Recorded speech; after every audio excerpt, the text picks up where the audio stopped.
12월 13일 오늘도 숨은 종목 찾기를 한번 진행해 봅시다. 오늘은 풍력 숨은 종목 찾기입니다. 2024년 세계 풍력 발전 1000기가와트를 돌파할 것이다. 미국과 중국이 주도한다. 기사 내용을 조금 더 살펴보죠.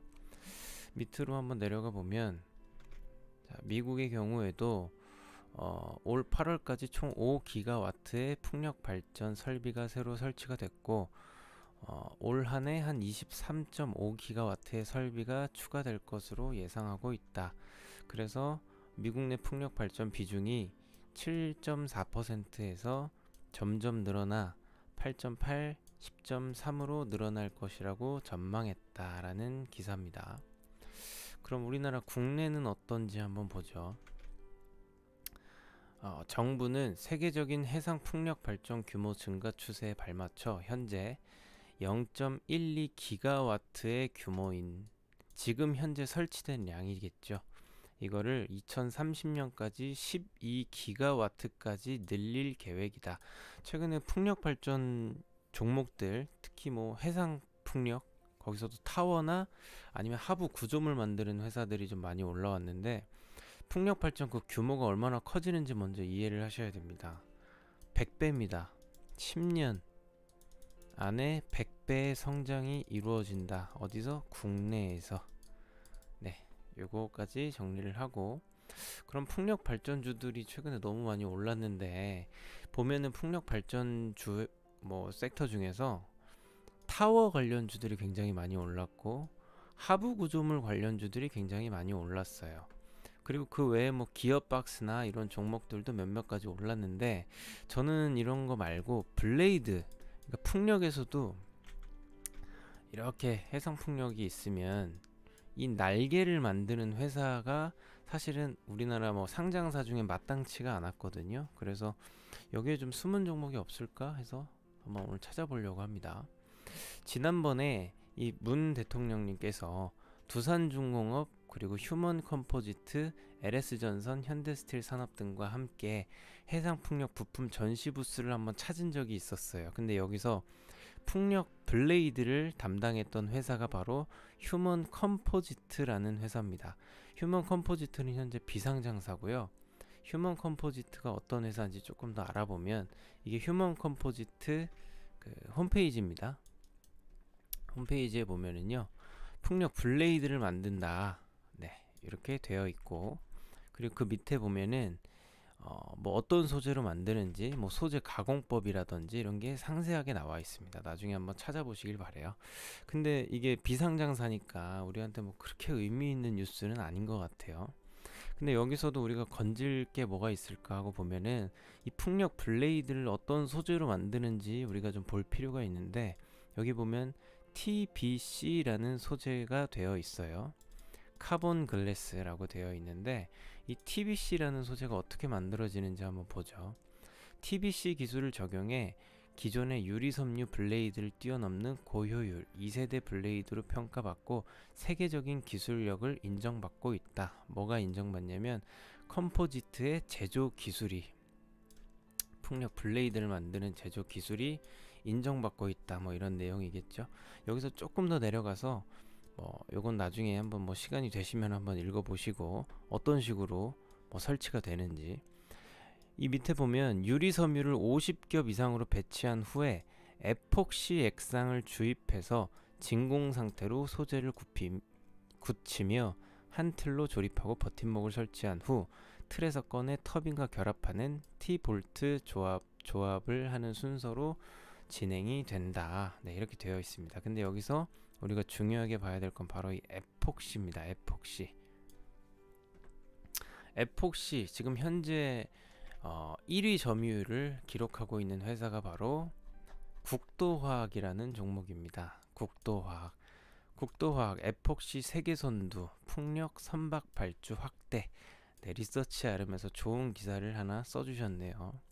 국내 에폭시 시장 점유율 65%면 굉장히 엄청나게 큰 점유율인 거죠. 세계 최고 수준, 세계 1위를 기록했던 적도 있었다고 하니까 점유율이 무시 못할 만한 점유율이다. 세계적으로도. 네, 이렇게 보면 될 것 같고, 풍력 발전 날개나 이런 도료로 뭐 LNG선 도료로 사용이 된다. 저는 처음에 이 에폭시 소재라는 거를 사실은 잘 몰랐어요. 그래서 에폭시가 보통 이런 접착제로 보통 많이 알고 있잖아요. 네, 그리고 여기 도료라고 돼 있어 가지고 아, 풍력 어떤 블레이드에 이 겉에 칠하는 뭐 그런 건가? 저는 이렇게 생각을 했습니다. 근데 제가 그 주식 담당자분한테 전화를 해가지고 물어봤어요. 저 궁금한 게 많아가지고 물어보니까 아, 그게 아니라 이 날개를 만드는 이 소재 자체가 에폭시다, 이렇게 얘기를 하시더라고요. 그래서 아, 이게 에폭시구나 라는 거를 저도 알았습니다. 그러니까 풍력 블레이드 자체를 만드는 이 소재가 에폭시다, 이렇게 볼 수도 있다. 네, 그리고 그 밑에 좋은 기사 내용을 한 번에 좀 볼 수가 있는데, 네, 에폭시 시장 점유율 65%를 차지하고 있고, 그리고 현재 미국의 조 바이든 대통령이 당선이 되면서 친환경 관련 산업이 굉장히 커지고 있다. 풍력 발전이 왜 커지는지는 아마 대부분 다 아실 겁니다. 지금 그 전기가 만들어지는 게 대부분 화력 발전소, 이런 좀 친환경적이지 않은 곳에서 만들어지고 있는데, 이거를 이제 풍력 아니면 태양광 에너지로 대체를 하겠다. 이게 지금 정부의 생각이죠. 근데 제가 그 주식 담당자분한테 가장 먼저 물어봤던 게 바로 그거였습니다. 그러면 이게 현재 두산중공업이나 이런 쪽으로 납품이 되고 있는가, 이렇게 물어보니까 아, 그렇지는 않다. 대부분 해외 매출이 많다, 이렇게 얘기를 하시더라고요. 그래서 뭐 주식 담당자분한테도 확인은 했지만 여기 리서치 아름 연구원분이 굉장히 자세히 써주셨네요.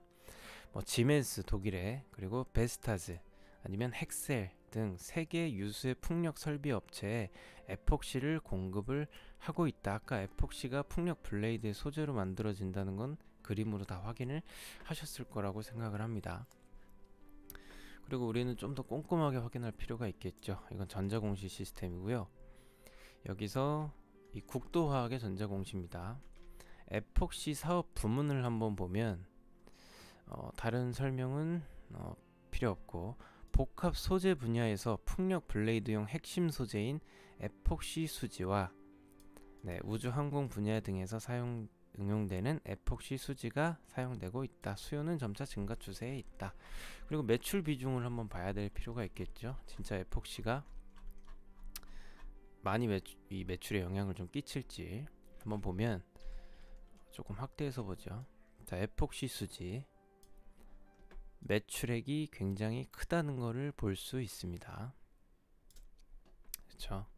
그래서 요거는 잠깐 꺼두고, 국도화학을 사실은 이 홈페이지를 좀 보려고 했는데 오늘 이상하게 로그인이 안 되네요. 무슨 문제가 있는지는 잘 모르겠어요. 그리고 국도화학의 매출액이나 이런 순이익 아니면 이런 자본, 부채 총계를 한번 살펴봐도 지금 대략 한 연도별로 따져도 한 400억 정도, 대략 한 400억 정도 기록을 해주고 있는데, 현재 시가총액이 한 3천 몇백억 정도 되는 걸로 알고 있습니다. 한 대략 3천억이라고 하죠. 이 정도면은 그래도 저평가 요소가 조금 있다고 저는 보거든요. 화학업종에다가 펄을 아무리 적게 준다고 해도, 뭐 물론 이건 개인적인 건 주관적인 겁니다. 그래서 400억짜리 회사가 3천억을 받는다? 거기에 자본이 한 5천억 가량이 이제 있는데, 이건 감가를 계산한다고 해도 좀 저평가 요소가 좀 있지 않나, 저는 일단 이렇게 생각이 가장 먼저 들었어요. 차트를 한번 보죠. 국도화학의 차트고요. 지금 차트는 전반적으로 계속 이렇게 내려가는 하향 추세를 기록하다가 최근에 올라오는 흐름을 보여주고 있어요. 풍력 블레이드 관련주가 아무것도 부각을 못 받았기 때문에 국도화학이 최근 들어서 이 리서치 아름 뭐 연구원분이 쓰신 그런 기사도 있기 때문에 아마 부각을 좀 받은 것 같아요. 근데 풍력주들이 올라간 폭을 보시면 지금 이 정도 올라간 폭은 사실 거의 애교 수준이라고 저는 보거든요. 그리고 아까 저평가 요소가 좀 있다고 했기 때문에 뭐 제가 주관적으로 생각하기에는 아마도 적정 주가는 그래도 최소한 한 이 정도는 올라가 주지 않을까 하는 생각은 좀 들더라고요. 물론 개인적인 생각입니다.